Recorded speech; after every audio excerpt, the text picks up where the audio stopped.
Hi guys, welcome to my online C. मेरा नाम है देव। सो गाइस, आज के इस वीडियो के अंदर मैं बताने वाला हूं income tax on the share market income.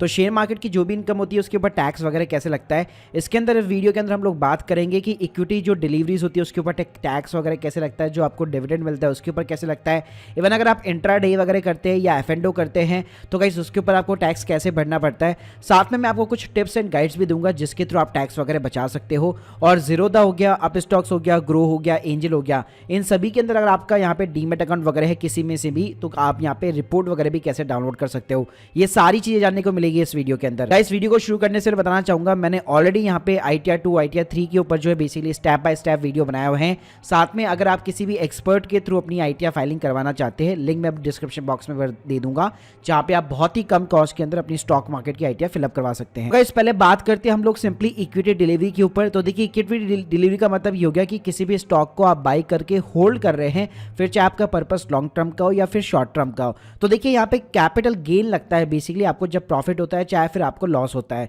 तो अगर मैं बात करूँ शॉर्ट टर्म कैपिटल गेन की, तो मान लीजिए आज आपने किसी स्टॉक को यहाँ पे बाई किया और उसको आप विद इन द 12 मंथ्स अगर आप बेच देते हो from the date of the purchase, तो वो सिंपली आपका शॉर्ट टर्म कैपिटल गेन कहलाता है। तो अगर देखिए प्रॉफिट हुआ तो गेन होगा, लेकिन अगर लॉस हुआ तो सिंपली वो शॉर्ट टर्म कैपिटल लॉस कहलाएगा। अब गाइस, अगर मैं टैक्स रेट की बात करूं तो देखिए ऑब्वियसली बात है, लॉस के ऊपर तो कोई भी आपका टैक्स नहीं लगता है। लेकिन अगर मैं प्रॉफिट की बात करूं तो जितना आपने प्रॉफिट कमाया है उसके ऊपर 15% यहाँ पे टैक्स लगता है। लेकिन गाइस, यहाँ पे एक चीज ये है कि लेट सपोज अगर आपकी टोटल इनकम मतलब including the short term capital gain अगर 5 लाख रुपए के नीचे होती है, तो गवर्नमेंट क्या करती है, आपको 12,500 रुपए के टैक्स का रिबेट देती है। तो लेट सपोज अगर मान लो अगर आपने केवल 50,000 रुपए का ही शॉर्ट टर्म कैपिटल गेन कमा रखा है, इसके अलावा अगर आपकी और कोई भी इनकम नहीं है, तो उसके ऊपर जितना भी 15% टैक्स वगैरह लग रहा है वो आपका माफ हो जाएगा। मतलब अल्टीमेटली सिंगल वर्ड के अंदर ये हो गया कि आपकी टोटल इनकम के ऊपर जो भी टैक्स लगेगा उनमें से 12,500 रुपए की आपको छूट दी जाती है। फिर गाइस, अगर मैं बात करूं बड़े टैक्स पेयर की जो 10% कैटेगरी में आते हैं, 20% स्लैब में फॉल करते हैं, चाहे 30% स्लैब में फॉल करते हैं, उनके लिए भी यहाँ पे स्टॉक मार्केट के अंदर जो शॉर्ट टर्म कैपिटल गेन होगा उसके लिए रेट यहाँ पे सेम रहेगी, चाहे वो किसी भी रेट के अंदर फॉल क्यों ना कर रहे हो। मतलब अगर 10% के अंदर स्लैब के अंदर भी फॉल कर रहे हैं, उसके बावजूद भी यहाँ पे अगर स्टॉक मार्केट से शॉर्ट टर्म कैपिटल गेन है तो उसके ऊपर 15% आपका लगने वाला है। इसके अलावा अगर मैं बात करूँ कि लॉस का यहाँ पे क्या बेनिफिट होता है, कई लोग ये सोचते हैं कि यार शॉर्ट टर्म लॉस हो गया, चलो बढ़िया है, टैक्स पे नहीं करना पड़ेगा। लेकिन आपको अपनी रिटर्न के अंदर हमेशा दिखाना चाहिए उसका फायदा कि आपको क्या मिलता है। जो शॉर्ट टर्म के कैपिटल लॉस होते हैं वो सिंपली कैपिटल गेन के साथ में यहाँ पे सेट ऑफ हो सकते हैं, शॉर्ट टर्म और इवन लॉन्ग टर्म दोनों। इसका मतलब क्या हो गया, मान लीजिए इस साल आपको बहुत तगड़ा शॉर्ट टर्म कैपिटल लॉस हो गया, लेकिन मान लीजिए अगले साल आपको बहुत ही अच्छा प्रॉफिट हो गया, चाहे शॉर्ट टर्म हो चाहे लॉन्ग टर्म हो, तो आप अपने लॉसेस को, जो पिछले सालों के लॉसेस है, उसको आगे आने वाले जितने भी प्रॉफिट्स हैं उनके साथ में आप सेट ऑफ कर सकते हैं और अपना पूरा का पूरा यहाँ पे टैक्स बचा सकते हैं। अब गाइस, बात करते हैं यहाँ पे कि आपको जो basically long term capital gain होता है कि जब भी आप किसी स्टॉक को अगर मोर देन 12 मंथ्स यहाँ पे होल्ड करते हो और उसके बाद में अगर आप बेचते हो, उसके बाद आपको प्रॉफिट वगैरह कमाते हो, तो वो बेसिकली आपका लॉन्ग टर्म कैपिटल गेन कहलाता है। वहीं पे लॉसेस आपके लॉन्ग टर्म कैपिटल लॉस कहलाते हैं। अब गाइस, अगर मैं टैक्स रेट की बात करूं तो देखिए बजट 2000 पहले से कोई टैक्स ही नहीं था। मतलब लॉन्ग टर्म कैपिटल अगर आपको गेन होता था तो भाई उसके ऊपर कोई भी टैक्स वगैरह पे नहीं करना पड़ता था। लेकिन 2018 के बाद में गवर्नमेंट ने रूल्स और रेगुलेशन चेंज कर दिया इक्विटी और म्यूचुअल फंड्स दोनों के ऊपर। अब से आपको 10% यहाँ पे जो है टैक्स पे करना पड़ेगा। लेकिन अच्छी बात यह है कि 1 लाख रुपए की आपको एग्जेम्पशन मिल जाती है। यानी कि लेट सपोज आपने जो है 1.5 लाख रुपए का मान लो लॉन्ग टर्म कैपिटल प्रॉफिट बनाया है, तो उसमें से आप 1 लाख रुपए माइनस कर लो, 1 लाख रुपए के ऊपर कोई भी टैक्स नहीं लगेगा। 50,000 का जो प्रॉफिट होगा उसके ऊपर फ्लैट 10% आपको यहाँ पे टैक्स लगने वाला है। मतलब अल्टीमेटली जब भी आपको टैक्स पे करना है लॉन्ग टर्म कैपिटल गेन, उसमें 1 लाख रुपए की छूट मिल जाएगी और बाकी पूरे प्रॉफिट के ऊपर आपको 10% देना है। इसके अलावा गाइस, अगर मैं बात करूं कि लॉन्ग टर्म कैपिटल मान लो लॉस हो गया आपको, तो उसका आपको क्या बेनिफिट मिलता है, तो गाइस बेनिफिट में आपको ये मिलता है कि इसको आप सेट ऑफ कर सकते हो केवल लॉन्ग टर्म कैपिटल गेन के साथ में। ध्यान से सुनना, सिर्फ और सिर्फ लॉन्ग टर्म कैपिटल गेन के साथ में आप लॉन्ग टर्म जो बेसिकली शॉर्ट टर्म जो बेसिकली गेन होते हैं उसके साथ में सेट ऑफ नहीं कर पाओगे। यानी लॉन्ग टर्म कैपिटल जो लॉस है वो केवल लॉन्ग टर्म कैपिटल गेन के साथ में सेट ऑफ होगा, लेकिन जो शॉर्ट टर्म लॉसेस होते हैं वो शॉर्ट टर्म और लॉन्ग टर्म दोनों ही प्रॉफिट के साथ में सेट ऑफ हो जाता है। इसके अलावा गाइस, अगर मैं बात करूं डिविडेंड की, तो देखिए कंपनीज आपको डिविडेंड वगैरह देती है जब भी आप स्टॉक्स को इनके होल्ड वगैरह करते हैं। तो यहाँ पे 1 अप्रैल 2020 से यहाँ पे रूल्स और रेगुलेशन भी चेंज हो गया इसके ऊपर। अब क्या हुआ, डिविडेंड की जो इनकम है वो इन्वेस्टर के हैंड्स में टैक्सेबल है, और ये जो टैक्सेबल इस तरीके से कि आप जो भी टैक्स फॉल के अंदर यहाँ पे जो है बेसिकली फॉल करते हैं उसके अकॉर्डिंग टैक्स लगेगा। मान लो अगर आपकी टोटल इनकम ही, सारी इनकम मिला के, डिविडेंड की इनकम मिला के, सब कुछ मिला के ही 5 लाख के नीचे, तो समझ जाओ आपके ऊपर कोई भी टैक्स नहीं लगने वाला, आपको पूरी की पूरी यहाँ पे रिबेट मिलेगी। लेकिन 5 लाख के ऊपर है तो जो भी आप स्लैब के अंदर फॉल करते होंगे 10%, 15%, 20%, 30%, जो भी रेट के अंदर फॉल करते हो उसके अकॉर्डिंग यहाँ पे टैक्स लग जाएगा।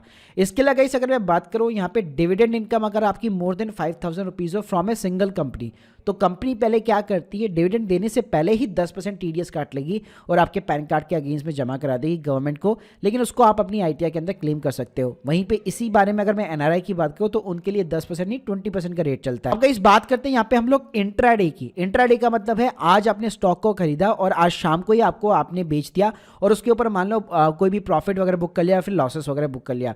तो देखिए इंट्रा जो है डे होता है वो बेसिकली ट्रेडिंग की एक्टिविटी यहाँ पे कंसिडर की जाती है और इसको हम लोग स्पेक्टिव इनकम वगैरह भी कहते हैं, और इनकम टैक्स के अंदर एक सेपरेट से कॉलम दिया होता है स्पेक्टिव ट्रेडिंग का। तो गाइस यहाँ पे टैक्स रेट की अगर मैं बात करूँ तो आपकी स्लैब के अकॉर्डिंग लगेगी। यहाँ पे कैपिटल गेन वगैरह नहीं लगेगा कि 15% हो गया 10% हो गया, ऐसे नहीं होगा।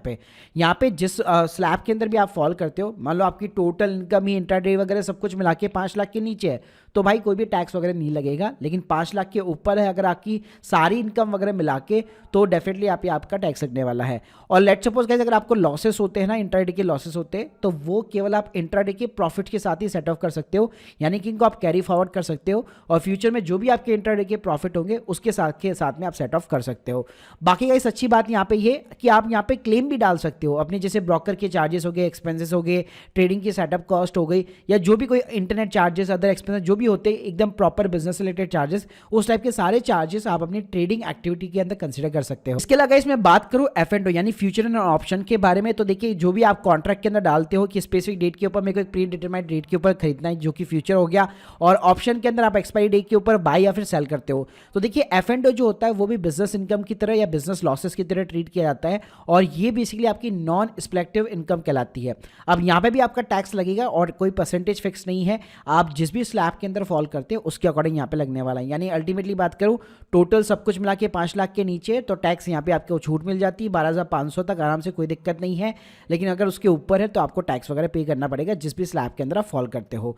इसके अलावा F&O लॉसेस की बात करूँ, ये सबसे अच्छी बात है। F&O के जो लॉसेस होते हैं वो बिजनेस के लॉसेस कंसिडर किए जाते हैं और ये किसी के साथ भी सेट ऑफ हो सकते हैं, यानी कि आपकी पूरी अदर इनकम हो गई, आपके शॉर्ट टर्म कैपिटल गेन हो गए, आपके लॉन्ग टर्म कैपिटल गेन हो गए, खाली बस सैलरी की इनकम को छोड़ दो, बाकी किसी के साथ में भी इसको सेट ऑफ करा लो, बड़े ही मजे है इसके। यानी कि गाइस जब भी अगर आपको F&O लॉसेस होते हैं हमेशा अपनी आईटीआई इनकम जो है फिलअप कीजिएगा और उसके अंदर F&O लॉसेस को दिखाइएगा ताकि इसका बेनिफिट आप यहाँ पे उठा सके। अब देखिएगा इसमें बात करूंगा यहाँ पे कुछ चीजें कि आप कैसे यहाँ पे सेव जो है टैक्सेस वगैरह कर सकते हैं शेयर मार्केट की इनकम के ऊपर। देखिएगा इस पहली जो स्ट्रैटेजी होती है उसको हम लोग टैक्स हार्वेस्टिंग बोलते हैं और ये म्यूचुअल फंड्स और स्टॉक्स दोनों के ऊपर एप्लीकेबल होती है। जितना भी लॉन्ग टर्म आपका कैपिटल गेन होगा उसको आप बचा सकते हो और इसके अंदर कंपाउंडिंग के ऊपर भी कोई इफेक्ट नहीं पड़ता। तो इसके ऊपर यार मैं ना सेपरेट ऑलरेडी एक वीडियो बना चुका हूँ डेडिकेट टैक्स प्लानिंग के ऊपर, तो उसके लिंक मैं आपको डिस्क्रिप्शन बॉक्स में दे दूंगा, वहां पे जाकर आप चेकआउट कर सकते हैं। इसके अलावा इसमें आपको सजेशन दूंगा, आपको हमेशा अपनी जो रिटर्न है वो टाइम के ऊपर फिलअप करनी चाहिए। ITR 2 होगा या फिर ITR 3 होगी। इवन अगर आपको लॉसेस भी है तो जैसे मैंने बताया कि लॉसेस को आप कैरी फॉरवर्ड कर सकते हैं। अगर मैं इंट्रा डे वाले लॉसेस की बात करूँ तो उसको आप 4 साल के लिए कैरी फॉरवर्ड कर सकते हो। 4 साल के अंदर जब भी प्रॉफिट हो उसके साथ में आप सेट ऑफ कर सकते हो। इसके अलावा जो नॉन स्पेक्टिव यानी कि F&O वगैरह के लॉसेस वगैरह हो गए उसको आप 8 साल तक कैरी फॉरवर्ड कर सकते हो। इसके अलावा अगर आपको शॉर्ट टर्म कैपिटल लॉसेस वगैरह हो रखे तो उसको भी आप 8 साल तक कैरी फॉरवर्ड कर सकते हो और लॉन्ग टर्म कैपिटल लॉसेस को भी आप 8 साल तक कैरी फॉरवर्ड कर सकते हो। यानी कि केवल इंट्रा डे के लॉसेस को 4 साल तक करना है, बाकी सभी को अगर आपको जो है कैरी फॉरवर्ड करने का मौका जो है 8 साल तक यहाँ पे मिल जाता है। साथ में कैसे अगर आप एक ट्रेडर हो तो आपको जितने भी एक्सपेंसेस वगैरह होते हैं अपने ट्रेडिंग के, चाहे टूल्स के हो गए, किसी सॉफ्टवेयर के हो गए, वो सारी की सारी चीज़ आपको संभाल के रखनी चाहिए ताकि उसको आप यहाँ पे क्लेम कर सको। तो चलिए अब गाइस बात करते हैं कि कैपिटल गेन के स्टेटमेंट आपको कैसे डाउनलोड करना है, क्योंकि ये कोई भी कैलकुलेशन आपको मैनुअली नहीं करनी है। फॉर एन एग्जाम्पल अगर मैं जीरोदा की बात करूं तो आपको कंसोल के अंदर यहाँ पे जाना है, रिपोर्ट वाले सेक्शन में जाना है, यहाँ पे टैक्स P&L का कॉलम मिल जाएगा। ध्यान रखिएगा P&L नहीं चूज करना, टैक्स P&L करना है। अब फाइनेंशियल ईयर मान लीजिए 2122 का निकलना चाहता हूँ तो Q1 से Q4 सेलेक्ट कर लिया और जैसे यहाँ पे मैं क्लिक करूंगा तो ये आपको एक पूरी समरी यहाँ पे दे देगा और डाउनलोड बटन के ऊपर क्लिक करोगे तो एक्सेल की फाइल डाउनलोड हो जाएगी। सो गाइस इसके अंदर इजीली आप इक्विटी वाला पूरा सेगमेंट हो गया, आप देख सकते हो कौन से शेयर आपने बेचे, कौन से आपने सेल किए, म्यूचुअल फंड्स वगैरह हो गए, F&O हो गया, करेंसी, कमोडिटी, मतलब सब कुछ कुछ आपको एक ही स्क्रीन के ऊपर देखने को मिल जाता है, मतलब आपको कोई भी कैलकुलेशन नहीं करनी, सब कुछ यहाँ पे आपको अपने आप पकाया मिल जाता है। सेम कहानी गाइस यहाँ पे ग्रो के अंदर है। ग्रो के अंदर भी आप रिपोर्ट वाले सेक्शन के अंदर जाओगे, टैक्स फाइलिंग का कॉलम मिल जाएगा। यहाँ पे आपको म्यूचुअल फंड, स्टॉक्स दोनों मिल जाएंगे। फाइनेंशियल ईयर अपना असेसमेंट या जो भी अपना फाइनेंशियल ईयर 22-23 जैसे हो गया वो आप यहाँ पे चूज कर लो और उसके अकॉर्डिंग यहाँ पे अपनी रिपोर्ट्स वगैरह डाउनलोड कर सकते हो।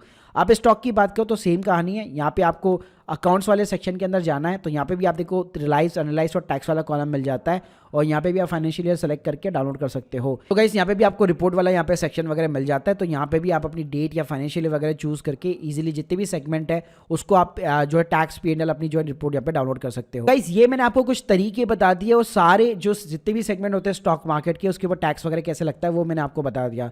So guys hope you like this video. अगर आपको अपनी जो रिटर्न है ये एक्सपर्ट के साथ में फिलअप करानी है बहुत ही कम कॉस्ट के ऊपर, लिंक जो है आपको डिस्क्रिप्शन बॉक्स में मिल जाएगी। Thank you guys, thank you very much.